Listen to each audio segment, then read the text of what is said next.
Hello everyone, welcome to my channel. ये जो है आज की मेरी जो वीडियो है, this would be the last third and last video over the verbs. Okay, तो हम कर चुके हैं वर्ब्स की transitive, intransitive and various kinds of verbs like causative verbs and stative verbs, linking verbs etcetera. आज हम करेंगे वर्ब्स की another form that is auxiliary और helping verb. Okay, so verb की we are going to do auxiliary and they are also called helping verb। तो auxiliary का meaning ही helping होता है।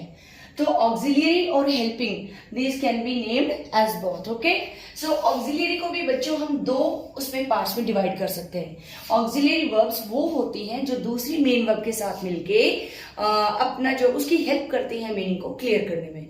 ठीक है, तो एज आई टोल्ड यू कि ऑक्सिलरी वर्ब्स भी टू टाइप्स की हैं। एक होती है प्राइमरी वर्ब्स एंड दूसरी उनको हम बोलते हैं मोडाल्स या model verbs. Okay, first of all which are primary verbs? अगर आपको याद हो तो we have already done the primary verbs. ये हमारे आती do, I am going to write down do, be form of the verbs I told you and have. बच्चों ये हम कर चुके हैं प्राइमरी वर्ब्स। डू से मैंने बोला था do, did, done.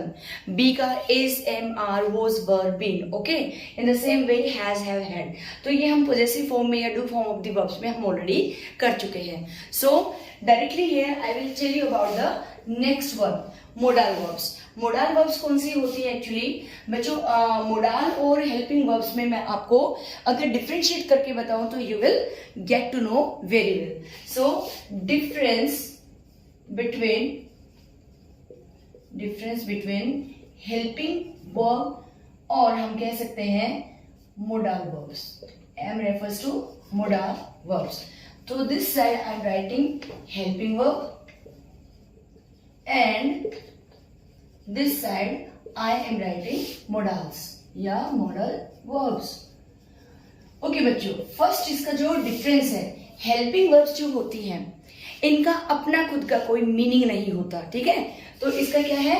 Helping verb do not या डोंट हैव एनी मीनिंग। जब ये अकेली होती है तो इनका कोई मीनिंग नहीं होता। लेकिन on the other side model जो वर्ब्स होती हैं, मॉडल वर्ब्स एक्सप्रेसेस, ये क्या करती हैं? ये एक्सप्रेस करती हैं बहुत सारी चीजें। क्या? Modal verb express intention, okay, promise. In the same वे हम कह सकते हैं सर्टेनिटी, यानी निश्चय कोई काम होगा, सर्टेनिटी। इसी तरह से डिटर्मिनेशन, दृढ़ निश्चय etcetera, so many. Okay, determination etcetera means जो मोडाल वर्ब्स हैं उनका मीनिंग होता है।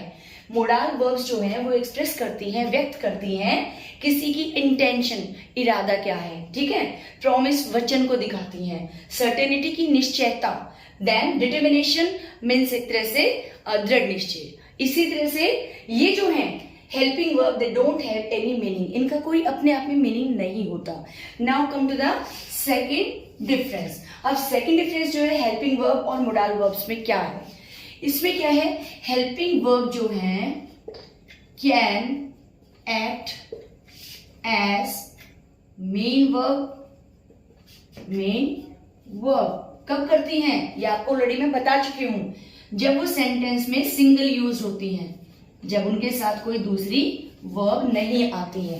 एज वेल एज, इसी के साथ as well as helping verb, जो कि इनका नाम ही है हेल्पिंग वर्ब, जब ये किसी मेन वर्ब के साथ यूज की जाती हैं along with main verb as helping verb in a sentence.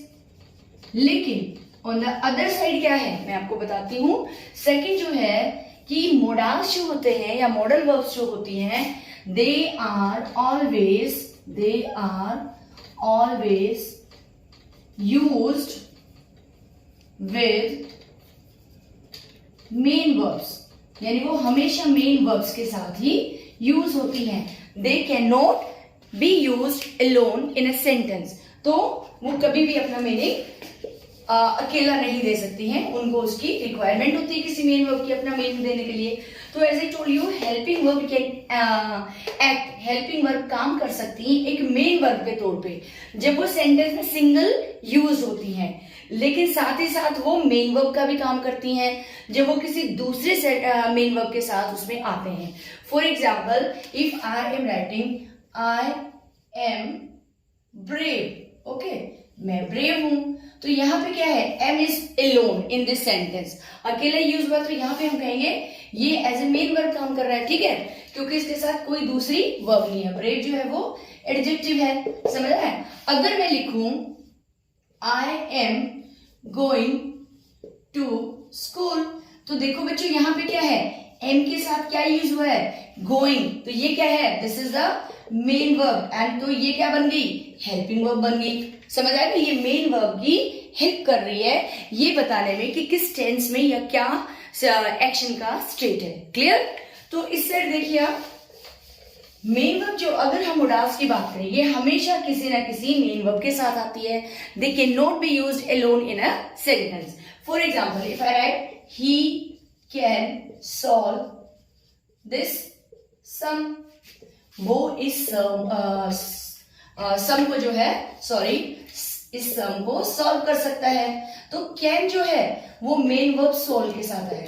तो आप कोई भी वर्ब ले लीजिए इसकी, अगर आप कुड लेंगे, कुछ भी करोगे, माय फादर कुड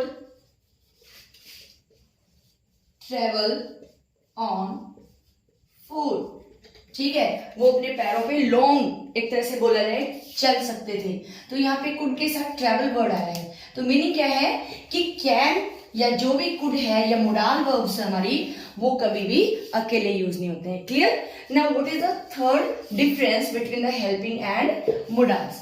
तो थर्ड डिफरेंस जो है इनके बीच में, दैट इज कि हेल्पिंग वर्ब जो होती है, helping verb change their form, ये अपनी जो फॉर्म है उसको चेंज करती है, देयर फॉर्म अकॉर्डिंग टू, हम बोलेंगे tense, number etcetera, okay.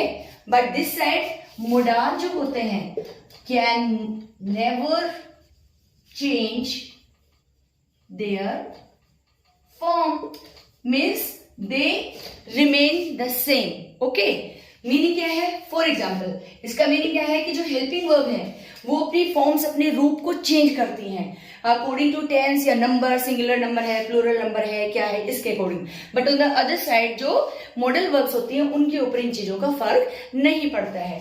For example, if I am writing over here कि टेंस कर लो या नंबर का लो, सपोज करो they are going to school, okay. But if I write he, is आ गया, तो आर जो है इसने अपना फॉर्म चेंज किया, क्योंकि यहाँ पे मैंने नंबर प्लूरल था और यहाँ पे क्या हो गया, ये सिंगुलर, तो अकॉर्डिंगली इसने क्या किया, अपना वो चेंज किया। समझ आ रहे हैं। इन the same way, she has done all the work, उसने अपना सारा काम कर लिया है। तो शी के साथ हमने क्या लगाया, हैज, ठीक है, और देन ही, लेकिन यही हैज जो है will become have when there is a plural noun. तो यहां पे अगर हम करें कि बोथ द सिस्टर्स, मान लो मैंने बोला बोथ द सिस्टर्स हैव आएगा, यहां पे have done all the work, means देखो मीनिंग सेम है, लेकिन यहाँ पे बोथ द सिस्टर्स में प्लूरल हो गया, तो इसके साथ इसने प्राइमरी जो वर्ब है या हेल्पिंग वर्ब है, it has changed its form from has to have. But on the other side ये कभी चेंज नहीं होते। अगर मैं इसी को बोलूं she can do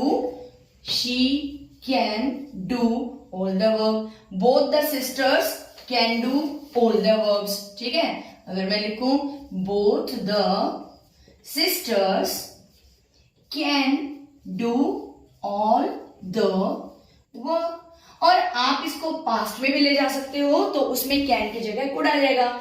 in the same way, he can do this work, they can do this work. तो दे के साथ भी क्या आया, can do, clear, he can do. तो यहाँ पे नंबर चेंज हो रहा है ना, but it remains the same in same sense, उसी सेंस में ही सेम रहते हैं। तो मीनिंग समझ आया बच्चों आपको ये, this was also very important. Now come to the last form. इनमें एक और डिफरेंस होता है, एंड व्हाट इज दैट, वो है कि जो हमारी हेल्पिंग वर्ब्स हैं वो कभी भी इंफिनिटिव के साथ आ सकती हैं जब भी whenever there is requirement, but modal verbs जो है they can never be used with infinitive। तो क्या मीनिंग है, what is fourth one, helping verb can also be used with participle भी I should write down, या उसको हम वो भी कह सकते हैं participle और infinitive। इन्फिनिटिव क्या है बच्चों, ये मैं अभी इसी के जस्ट बाद आपको बताऊंगी। Infinitive with two, okay, infinitive with two मैं आपके यहाँ पे देती हूँ। बट मोडाल जो वर्ब्स हैं डोंट फॉलो, जो भी है इन्फिनिटिव उसको वो फॉलो नहीं करती हैं, क्लियर। कैसे, फॉर एग्जाम्पल अब इन्फिनिटिव की और इसकी बात करते हैं तो या तो आईएनजी फॉर्म होती है इसमें पार्टिसिपल में, प्रेजेंट पार्टिसिपल, या फिर ईडी फॉर्म होती है पास्ट पार्टिसिपल, ओके। तो जो हमारी हेल्पिंग वर्ब है वो आईएनजी फॉर्म में भी यूज हुआ, जैसे I am going, go plus ING is what, ये क्या है, ये है कि वो आईएनजी फॉर्म के साथ भी यूज हुआ, प्रेजेंट पार्टिसिपल के साथ, और वो ईडी फॉर्म में भी, मीन्स आप उसको आई सेंट या ईडी किसी भी फॉर्म में आप उसको यूज कर सकते हैं, ठीक है, आई हैव डन या लाइक दिस वन। लेकिन इनके साथ हमेशा वर्ब की फर्स्ट फॉर्म ही यूज होती है। तो यहां पे जैसे मैंने बोला पार्टिसिपल और infinitive, infinitive means to plus verb की फर्स्ट फॉर्म। तो जैसे आई एम टू गो, मुझे जाना है, आई एम के साथ हमने लगाया to, then go is verb की फर्स्ट फॉर्म। तो ये जो टू गो, टू वर्क, ठीक है, they have to work, they have to work, उन्हें काम करना है, करना पड़ रहा है। तो हैव, एम, इनकी बात क्या है, टू प्लस वर्ब की first form. And what is to plus verb की first form, it is called infinitive participle etcetera. लेकिन क्या हम कैन, कुड, मे, माइट इनके आगे टू लगा सकते हैं, no, only exceptions are there, जो कि एक है ऑट टू, ऑट के बाद हमेशा क्या लगता है, टू लगता है। Another one is use to. तो लिविंग दीज टू, इन दो को छोड़ के, means rest of the modals can never be use with participle और इन्फिनिटिव। तो शायद आपको इसका ऑक्सिलियरी या हेल्पिंग वर्ब और मोडाल्स के बीच का फर्क पता चल गया होगा, ठीक है। तो हेल्पिंग वर्ब तो ऑलरेडी हम कर चुके हैं, मोडाल्स क्या है थोड़ा सा मैं इसका दूंगी, क्योंकि मोडाल्स के ऊपर हमें एक और वीडियो बनाना है, ये सेपरेट टॉपिक्स हैं, काफी लेंथी हैं। सो व्हाट आर मोडाल्स, तो मोडाल वर्ब जो है या मोडाल्स है वो क्या है, मोडाल वर्ब की बजाय मैं आपको मोडाल का मीनिंग बताती हूँ। मोडाल जो है ये, इसका अगर हम लगाएं, एक तो बनता है मोड, है ना, दूसरा बनता है मूड। मोड क्या होता है, मैनर, है ना, कि कोई काम कैसे होता है, जैसे हाउ, वो कैसे चलता है, कैसे हंसता है, mode of behaviour, mode of talking, वो मोडाल्स में आता है। इसी तरह से मूड, हम बोलते हैं एक बहुत ही कॉमन सा वर्ड कि मेरा आज मूड ठीक नहीं है, मीन्स जो स्पीकर है, जो बोलने वाला है, वो उसका मूड कैसा है, whether he is in happy mood, he is in doing of some, यानी कुछ काम करने का मूड है, या वो किसी को प्रॉमिस दे रहा है, या कोई उसका मतलब ही is decided to do something from determination like this one. तो ये है, और इसी के अकॉर्डिंग जो है मोडाल अपना मीन्स मीनिंग क्लियर करता है। तो मोडाल्स कौन कौन से, बस आपको मैं ये बताती हूँ, फिर मोडाल्स के ऊपर एक अलग वीडियो बनेगी। तो जैसे will, would, shall, should, in the same way can or could, may, might, must, etc. अभी मैं आपको इतना ही बताऊंगी, ठीक है। तो ये ऑलमोस्ट 10 हो गए, 1 2 3 4 5 6 7 8 9, और in the same way some more are there, okay, these are the modals verb. तो यहां तक मैंने वर्ब्स की आपको इतनी सारी दी।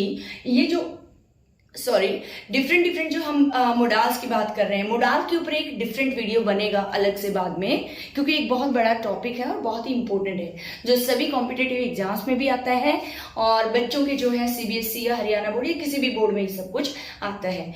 Now I would come to a different type of verbs जो कि हमारी ट्रेडिशनल ग्रामर के हिसाब से चलता है. तो देखो बच्चों, वर्ब्स के कितने सारे टाइप्स या उसकी वेरिएशंस हैं. तो वर्ब जो है वो इतना इंपॉर्टेंट और इतना लेंदी एक टॉपिक है. यहाँ पे वर्ब को हम एक और वे से भी कर सकते हैं.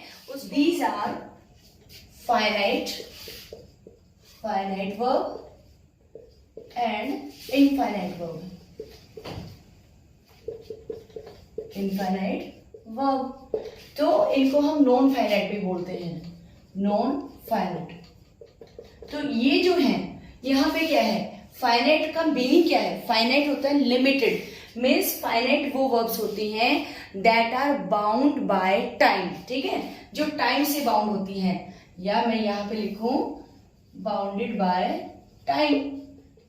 इसमें टाइम का अगर मीनिंग आ गया तो इसमें हमें पास्ट टेंस, प्रेजेंट टेंस, इनके बारे में पता चलता है. ओके, और दिस साइड जो हमारी इनफाइनाइट वर्ब्स हैं या नॉन फाइनाइट वर्ब्स हैं, again they would be divided into 3 parts. और वो 3 पार्ट्स कौन से? एक खुद हो गया infinitive, another one is gerund. आपने जेरेंड का सुना होगा. जेरेंड ये बहुत इंपॉर्टेंट है. इन the same way participle. Okay, तो अगेन अगर मैं इसको देखूं, इन्फिनेटिव जो है अगेन हम इसको 2 पार्ट्स में डिवाइड करते हैं. ये ट्री डायग्राम देखो. एक तो हो गया इन्फिनेटिव विद 2, जिसके साथ 2 लगता है, विद 2. और एक होता है इन्फिनेटिव विदाउट 2, जिनके साथ 2 जो प्रेपोजिशन वो नहीं लगता. और इसको हम बेयर इन्फिनेटिव भी बोलते हैं. बेयर का मीनिंग होता है ना, सपोज टू बेयर फीट, नंगे पैर, तो बेयर बोलेंगे इन्फिनेटिव. ठीक है, तो ये 2 है. तो इनका मीनिंग क्या है? सपोज टू अगर मैं विद 2 का आपको एग्जाम्पल दूं, तो इसमें मैं आपको दे सकती हूं I ought to call him. मुझे उसे बुलाना चाहिए. तो देखो यहाँ पे ought के बाद क्या है? to and call. तो to प्लस वर्ब की first form it becomes infinitive with 2. ठीक है, और अगर इसी तरह से मैं दूसरा लूं sentence, I had better call him. तो यहाँ पे आई हैड बेटर के बाद कोई 2 नहीं है, ये कॉल है. तो यहाँ पे जो ये वर्ब है ये विदाउट 2 यूज हुआ है. इसको हम बेयर इन्फिनेटिव या इन्फिनेटिव विदाउट 2 भी बोलते हैं. So got it I think. Now come to the next verb. Next जो है दैट इज हमारा जेरेंड है. इन्फिनेटिव हमने किया. Now come to the gerund. बहुत ही आपको ब्रीफ में, अभी क्योंकि वर्ब्स का कर रहे हैं तो मैं आपको ब्रीफ में बता रही हूं, लेकिन जेरेंड और पार्टिसिपल और इनका तीनों का भी एक और वीडियो बनेगा, as these are very important for the competitive point of view से भी और बाकी हर तरह से. जेरेंड और पार्टिसिपल का बहुत कम, ये जो टॉपिक होता है बहुत कम बच्चों को इसकी नॉलेज होती है और ये बहुत इंपॉर्टेंट है. तो now I am coming to gerund. देखो जेरेंड क्या होता है बेटा, एक तो इनका आपको जो इनका फॉर्म है वो समझना है. तीनों ही क्या है? वर्ब है. तो इन तीनों का जो बेस क्या है कि they are formed out of verb. ये तीनों ही वर्ब से बनती हैं, बट इनका वर्क अलग अलग होता है. इसमें विद 2 और विदाउट 2. यहाँ पे जेरेंड जो है ये वर्ब है, बट ये एक नाउन के तौर पे काम करता है. ठीक है, अभी मैं आपको एग्जाम्पल में बताऊंगी. तो इसको वर्ब प्लस नाउन, वर्ब से और इसने वर्ब से बना है. ठीक है, लेकिन नाउन की तरह से काम करता है, तो इसको हम बोलेंगे वर्बल नाउन. ठीक है बच्चों, इसका नाम ध्यान रखना है. अब दूसरा जो है पार्टिसिपल है. ये भी क्योंकि वर्ब है तो वर्ब से बना, लेकिन पार्टिसिपल नाउन की तरह से काम नहीं करता है, एडजेक्टिव की तरह से काम करता है. ये बहुत इंपॉर्टेंट है, इसको आपको ध्यान रखना है. तो इसका नाम क्या हो जाएगा? Verbal adjective. वर्ब से बने तो वर्बल, और किस तरह से काम कर रहे हैं? नाउन और एज अ एडवर्ब. ठीक है, तो ये बन गया वर्बल एडजेक्टिव. ओके, ये किसको बोला मैंने? ये तो हो गया जेरेंड. जो वर्बल नाउन है ये हो गया जेरेंड. और जो पार्टिसिपल है, पार्टिसिपल जो है ये भी